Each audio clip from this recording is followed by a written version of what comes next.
설법 시간입니다. 오늘 설법은 규산 조명주 교무님께서 개교의 동기, 사실적 도덕의 훈련이라는 제목으로 해주시겠습니다. 정자 인사 반갑습니다. 반갑습니다. 한 주 잘 보내셨죠? 예. 비가 참 많이 왔어요. 저기 밑에 지방에 있는 수해로 좀 많은 어려움이 생긴 것 같습니다. 피해 입으신 분들 하루빨리 일상을 잘 회복하시기를 기원드리겠습니다. 또 뜻하지 않게 비 피해 사고로 유명을 달리하신 분들의 천도를 축원드립니다. 지난주 우리 회봉 교무님 설교 잘 들으셨죠? 등장하면서부터 박수 받고 끝나고 막 박수 받고 씩씩하게 참 잘하죠. 교무가 된 지 이제 1년 차입니다. 1년도 채 안 된 거예요. 교무가 된 지 7개월밖에 안 되신 분이에요. 격려가 가장 필요할 때인 것 같습니다. 참 씩씩하게 잘해주고 계셔서 감사하다는 생각을 저는 늘 가지고 있습니다. 시대가 굉장히 화려해졌잖아요. 화려해진 만큼 하고 싶은 것도 굉장히 많을 거고 또 갖고 싶은 것도 굉장히 많을 나이인데 어찌 이렇게 출가를 하셔서 우리 도남교당의 교무님으로 오셨을까? 그 자체만으로도 귀하고 귀하게 저희들이 모셔야 될 것 같습니다. 그래서 우리 부교무님을 늘 살펴주시고 또 격려해 주시는 우리 교도님들께 감사 말씀드립니다. 지난 설교 시간에 개교의 동기를 다 마치질 못했어요, 저희가. 그렇죠? 지난주 공부한 내용 잠깐 볼게요. 원불교를 개교한 동기. 대종사님께서는 왜 원불교를 만드셨나 하는 질문으로 시작을 했죠. 제가 회보 1번에 정리를 해놨습니다. 함께 보시면 좋겠습니다. 대종사님께서는 모두를 행복한 낙원으로 인도하기 위해서 세종교 원불교를 개교한다라고 말씀드렸고요. 그렇게 행복으로 가기 위해서는 정신의 세력을 확장해야 하는데, 즉 정신 개벽을 해야 하는데 그 방법은 두 가지가 있다. 뭐였죠? 진리적 종교의 신앙과 사실적 도덕의 훈련. 이 두 가지가 정신 개벽의 방법이다라고 말씀드렸습니다. 그리고 이 진리적 종교의 신앙과 사실적 도덕의 훈련, 이 내용에 원불교가 새 시대의 세종교라는 의미가 온통 담겨 있다라고 말씀을 드렸죠. 그 중에서 진리적 종교의 신앙에 대해서 그 내용을 지난 설교 시간에 구체적으로 공부했습니다. 오늘은 정신 개벽의 방법 중 또 하나의 축인 사실적 도덕의 훈련에 대해서 같이 공부하는 시간을 갖고자 합니다. 오늘 설교는 대종경에 나오는 법문 이야기로 시작을 해보겠습니다. 회보 2번에 실어있는 인도품 59장 법문입니다. 이 59장 법문도 초기 교서에 오리지널 법문이 있어요. 굉장히 깁니다. 그것을 압축해서 실어놨거든요. 오늘은 오리지널 법문 소개를 좀 해드리려고 해요. 언젠가 총부에 어떤 사람이 방문을 합니다. 그리고 대종사님을 뵙고 질문을 해요. 제가 일전에 금강산을 유람하던 중에 다행히 참 도인을 만나봤습니다. 그래요. 그랬더니 대종사님이 무엇을 보고 참 도인인 줄 알았습니까? 그렇게 다시 묻습니다. 그러니까 그 사람이 제가 금강산 어디 근처를 가니까 사람들이 수군수군대면서 소문이 들리기를 날아가는 까마귀도 이리 오너라 한번 하면은 곧 날아와서 사람의 손에 다 갔더래요. 그리고 아주 맹독이 있는 뱀도 이리 오너라 한마디에 와가지고 그 도인의 몸을 칭칭 감더랍니다. 그 얘기를 들었대요. 그런데 그 도인은 이것을 조금도 무서워하지도 않고 조금도 싫어하지도 않고 그냥 태연한 사람이다라는 얘기를 듣고서 그런 사람이 참 도인이 아니고 무엇입니까? 라고 말하면서 제가 그래서 일부러 그 사람을 찾아 가서 그 도인을 만나고 왔습니다. 라고 말을 해요. 대종사님께서 이렇게 답을 하셔요. 아유, 참 귀한 도인을 만나셨네요. 그렇게 말하셔요. 그런데 까마귀하고 뱀하고 친근하다고 하니 그 사람은 사람의 유종이 아니라 까마귀와 뱀의 유종이 아닌가요? 그렇게 말을 합니다. 자, 현실적으로 보세요. 이렇게 법문을 하셔요.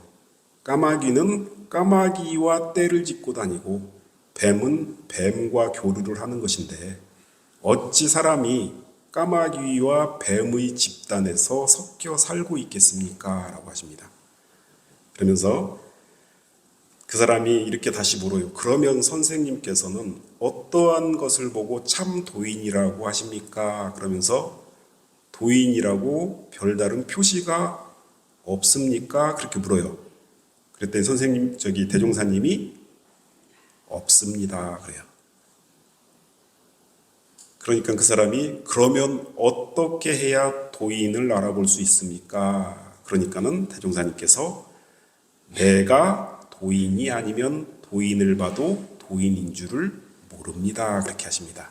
여기까지가 대종경에 실린 법문이고요. 그 뒤 이어서 계속 말씀을 하셔요. 뭐라고 말씀을 하시냐면요.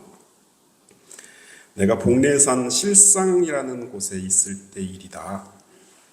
하루는 이 나무를 엮어가지고 이렇게 통을 만드는, 그래서 그릇을 만들어서 파는 장사꾼이 왔다 그래서 그 동네 어떤 집에서 이 통 엮는 것을 시작하고 있더라. 그래서 나도 가서 구경을 했다. 동네 사람들도 많이 모여 있더라. 그런데 그 구경하는 모든 사람들이 이 나무로 통 엮는 법을 모르는 사람들이라서 그 통장수가 통을 잘 엮는지 못 엮는지 아무 판단도 없이 그냥 들여다보고 있더라. 이때 마침 어떤 사람이 와서 한참 동안 그 통장수 통 엮는 것을 이렇게 보고 있다가 물끄러미 보고 있다가 여보 통장수 통을 엮으려면은 통 꼭지나 옳게 박으시오 그런 말을 했다랍니다. 그 말을 듣고 이 통장수가 낯빛이 빨개지면서 정신을 차리지 못하고 손을 덜덜덜덜 떨면서 그동안 엮어놓은 통까지 엎어버리고 결국은 그 통을 다 만들지 못하고 도망가듯 가게 되었다. 내가 하도 궁금해서 그 두 사람에 대해서 뒷조사를 해보았더니 통장수는 통 엮을 줄 모르는 사람이 처음 나온 사람이고 통 꼭지나 옳게 박으시오 라고 말했던 그 사람은 참으로 통 엮는 전문가라 하더라.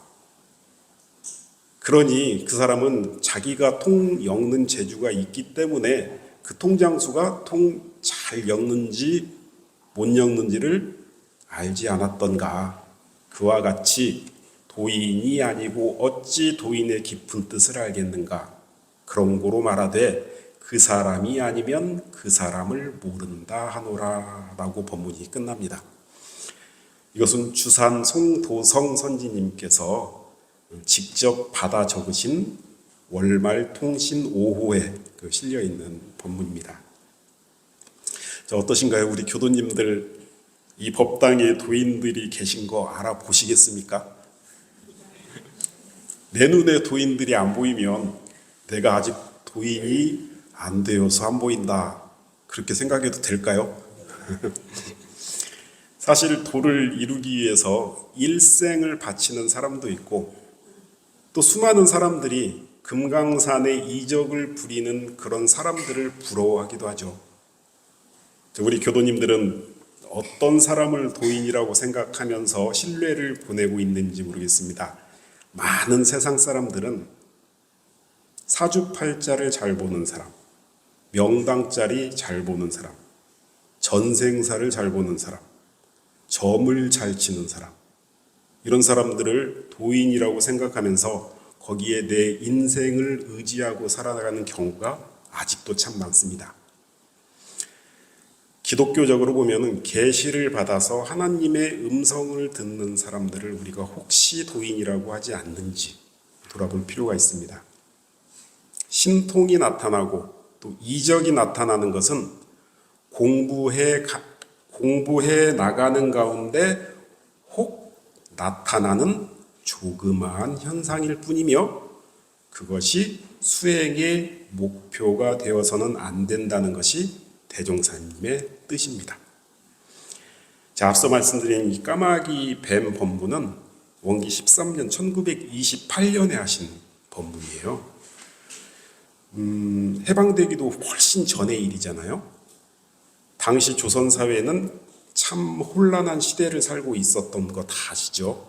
일제시대의 억압과 착취로 인해서 조선사회의 백성들은 이 고통을 해결해 줄 누군가를 늘 갈망하고 있었죠. 많은 신흥 종교가 우죽순처럼 생겨났고요. 도를 구하겠다는 수많은 독군들이 유명한 산에는 어김없이 들어가서 공부를 하고 있었던 때였죠. 대종사님은 그런 현상들을 유심히 관찰하십니다. 그리고 또 그 독군들이 하고 있는 그 수행법을 깊이 살펴보기도 하시죠. 그러면서 이렇게 한탄을 하십니다. 회보 3번에 제가 실어놨어요. 현재의 민중은 실생활의 정법은 모르고 허위와 미신에만 정신이 돌아가니 이 일을 장차 어찌할꼬 하면서 한탄을 하십니다. 그러면서 새 시대에는 새 종교가 필요하겠구나.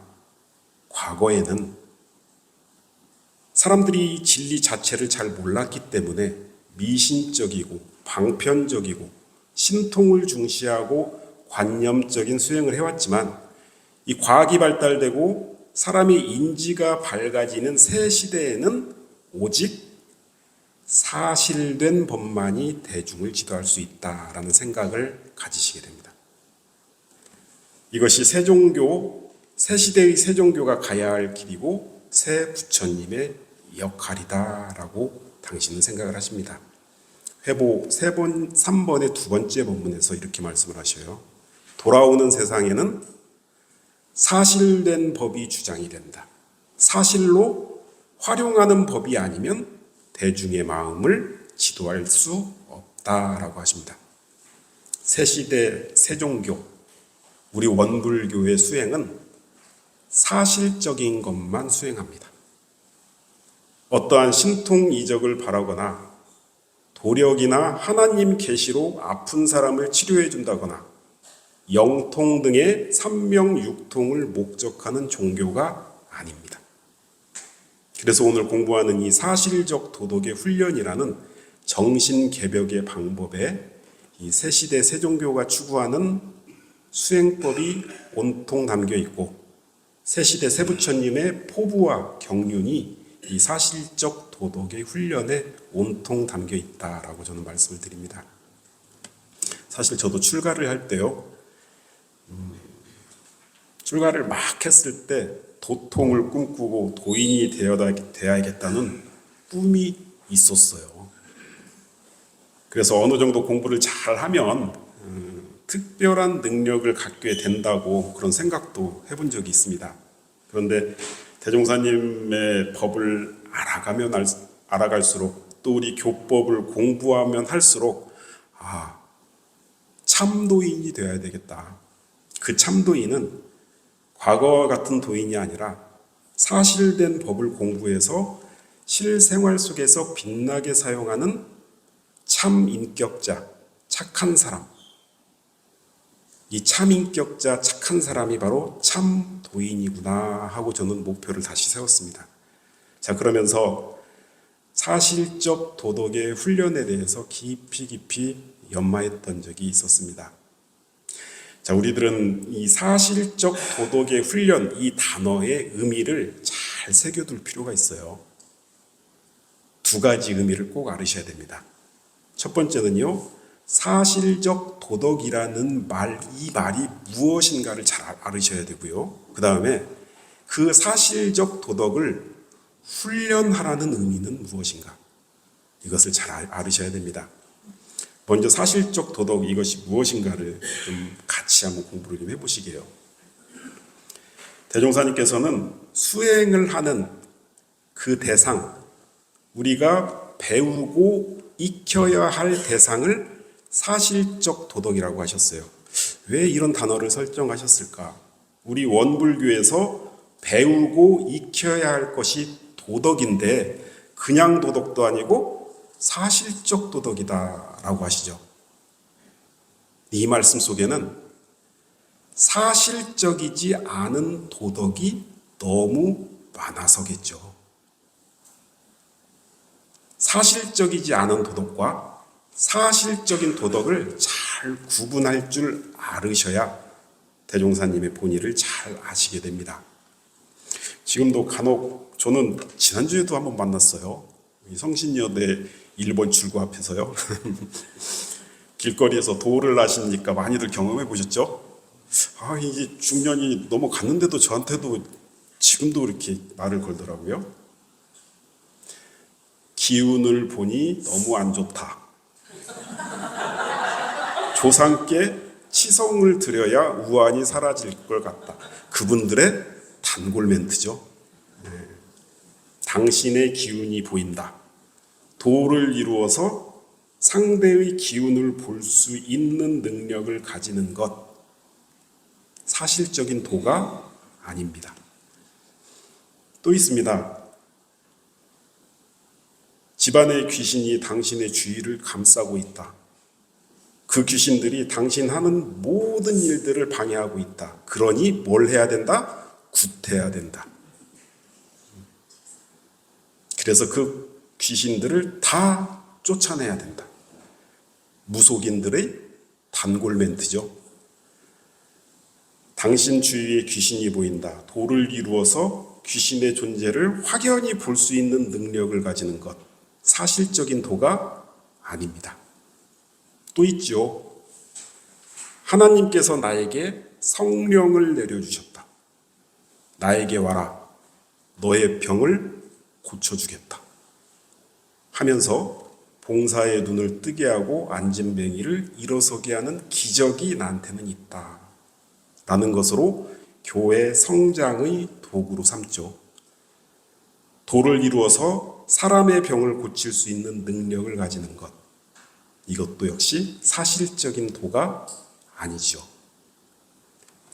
자, 이렇게 사실적이지 않은 것을 대종사님께서는 허위 또는 미신이라고 표현을 하십니다.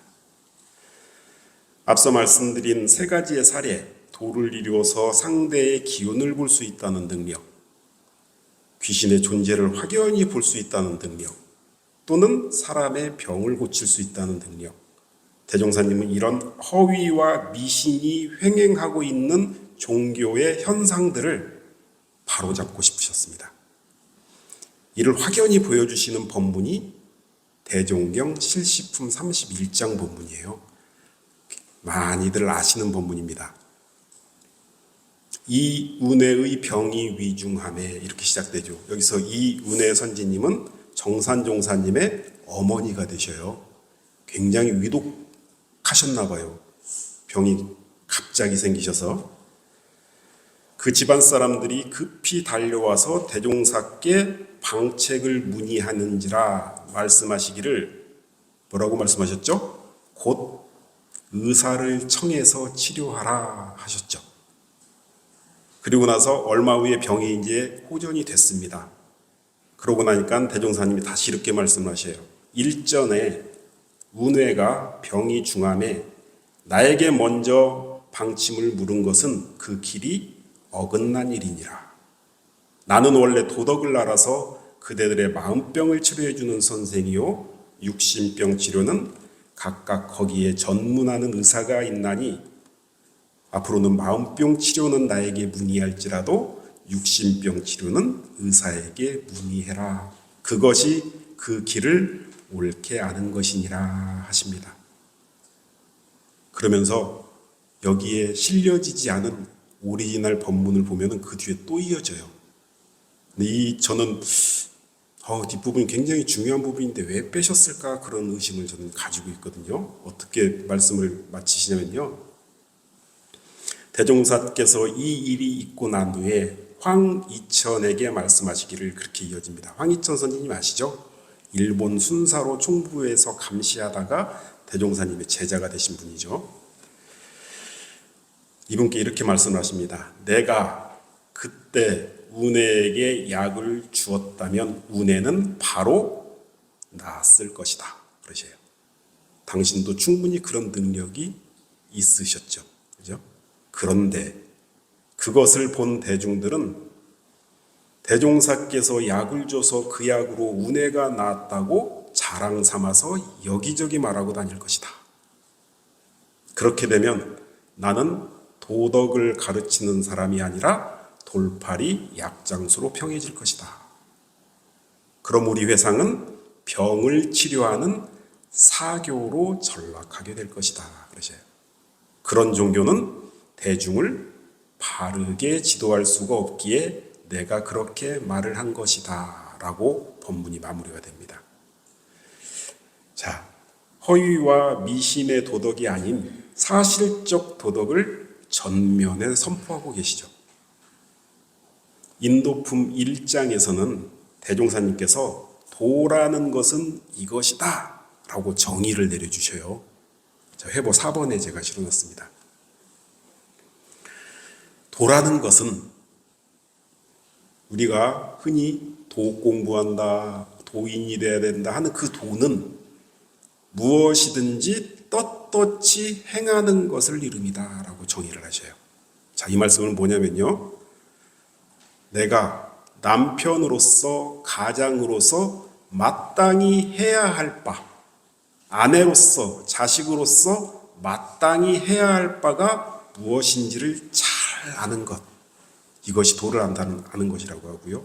학생으로서 또 직장에서 내가 마땅히 행해야 할 바가 무엇인가, 이것을 아는 사람이 곧 도를 아는 사람이고 이것을 모르는 사람이 곧 도를 모르는 사람인 것이다 라고 정의를 내려주셔요.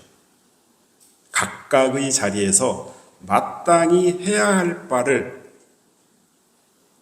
그 마땅히 해야 할 바는 뭐의 바탕에서요? 불생불멸과 인과보응의 도에 따라서 마땅히 해야 할 바를 아는 것, 이것이 도를 아는 것이다 라고 말씀을 하셔요. 자, 사실적 도덕의 개념을 오늘 설교 시간을 통해서 확실히 오늘 딱 좀 가져가셨으면 좋겠어요. 회보 5번 한번 보실까요? 사실적 도덕이란 허위와 미신, 신통의 도덕이 아니라 불생불멸과 인과보응의 도에 따라 인간으로서 마땅히 해야 할 바를 잘 아는 것, 이것이 사실적 도덕입니다. 참 중요한 개념이기 때문에 함께 읽어볼까요? 자, 한번 읽어보겠습니다. 사실적 도덕이란 허위와 미신, 신통의 도덕이 아니라 불생불멸과 인과보응의 도에 따라 인간으로서 마땅히 행해야 할 바를 잘 아는 것. 우리 원불교에서는 이것을 배우고 익히는 겁니다. 원불교가 이런 종교예요. 그래서 저는 원불교가 참 좋습니다. 새 시대의 희망의 종교임이 틀림없는 것 같아요. 이런 사실적인 인간으로서 마땅히 행해야 할 바를 배우고 익히는 그러한 사실적인 종교이기 때문에 그렇습니다. 그래서 조금 전에 말씀드린 바와 같이 까마귀와 뱀을 부리는 것이 도인이 아니라 참 인격자, 착한 사람이 새 시대의 도인이며 나는 그런 도인이 되겠다라고 늘 다짐을 하고 있는 것입니다. 자, 그런데 이러한 사실적 도덕을 배우고 익히는 데 있어서 이것을 꼭 훈련을 통해서 해야 한다라고 말씀을 하십니다. 자, 이 훈련이라는 것이 우리 교도님들 다들 아시다시피 우리 원불교 수행법에 있어서 참 중요한 교리적 의미를 가지고 있죠. 중요한 만큼 설명드려야 될 내용이 굉장히 많아요. 이 훈련에 대해서는요. 그래서 그 구체적인 내용은 다른 설교 시간을 통해서 충분히 공부하도록 하겠고요. 오늘은 그 대체적인 말씀만 좀 드려보겠습니다. 훈련을 왜 해야 하는가 꼭 좀 알으셔야 돼요. 자, 우리 원불교에서는 사실적 도덕을 배우고 익힌다고 말씀드렸죠. 내가 남편으로서, 아내로서 마땅히 해야 할 바를 익혔어요. 자녀로서 마땅히 해야 할 바를 익혔어요. 불생불멸과 인과보응의 진리의 바탕에서 그 해야 할 바를 잘 배우고 익혔어요. 그런데 그 배우고 익힌 바가 잘 실천이 되나요? 안 되죠. 참 안 됩니다. 저도 부모님이 익산에 계시잖아요. 이제 많이 연로하셨죠. 자식으로서 연로하신 부모님께 마땅히 해야 할 바가 무엇인지 잘 알면서도 참 안 돼요. 언젠가 우리 익산에 계신 덕타원 이경천 교도님 아시죠? 덕타원님께서 저한테 이런 말씀을 해주시더라고요. 예전에 보산 김원명 교무님 초상이 나서 천도제실에 우리 교도님들하고 함께 간 적이 있었죠. 기억이 났을 거예요. 근데 저희 아버님께서 총부 바로 옆에, 아니 그냥 붙어 있어요. 총부하고 거기 원로원에 계시거든요. 그런데 서울로 돌아오는 길이 너무 막힐까봐 마음이 막 급하더라고요.